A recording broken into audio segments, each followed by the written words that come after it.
Have you ever loved someone so much that your entire world revolved around them? Let me tell you a story. Once upon a time, in a small, sunny meadow, lived a little kitten named Mario and a sweet little cat named Sarah. They were inseparable, two halves of the same whole. They grew up together, chasing butterflies under the warm sun, their tiny paws dancing through the grass. They'd curl up together under the stars, dreaming of a future filled with endless purrs and shared moments. Mario adored Sarah more than all the fish in the sea, more than all the warm spots in the sun. He made a promise to her, a promise whispered on a quiet afternoon. He vowed to always protect her, to be the reason for her smile, and to stay by her side forever. And for a beautiful, fleeting time, their world was perfect. It was a simple, pure love, built on shared secrets and gentle nudges. Their life was a melody of happiness, and it felt like it would last forever. But life, as it often does, had other plans. One day, a new figure stepped into their peaceful meadow.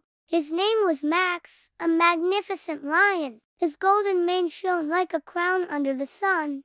His powerful muscles rippled with every step, and his presence was so grand, so commanding, it was impossible to ignore. He was the embodiment of power and wealth, a king in his own right. And that's when everything started to change. Sarah's gaze, which once only held adoration for Mario, began to wander. She found herself drawn to the lion's commanding aura. Subtly at first, then more obviously, she started to compare the two. She weighed Mario's gentle, devoted heart against Max's shining power and worldly prestige. She compared the quiet comfort of their little corner of the meadow to the allure of the lioness world.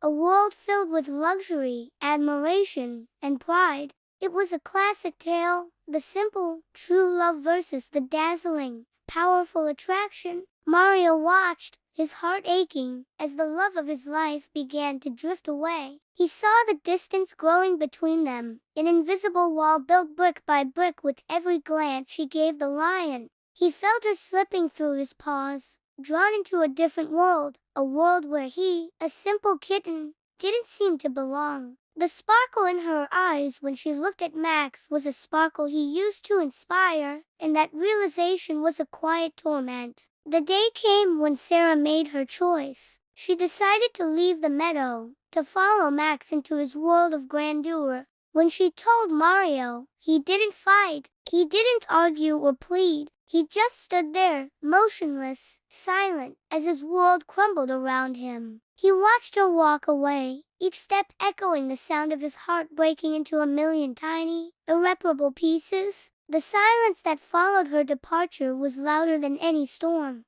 Days blurred into nights. The sun still rose and set, but for Mario, the world had lost its color. He stopped eating. The delicious treats he once loved now tasted like ash. He stopped smiling. The joy that once came so easily was now a distant memory. He stopped seeing the world around him. The butterflies he and Sarah used to chase now just fluttered by, unnoticed. He retreated from the world, hiding away in the quiet corner where they once used to sit together, where they had shared their dreams. The world kept moving on, the seasons changed, but Mario's world had stopped completely on the day Sarah left. He was frozen in time, a small, heartbroken figure in a world that no longer made sense. And if you're watching this right now, and this story touches a part of you that remembers a similar pain, just know that healing takes time. For all the Marios out there, feeling lost and broken,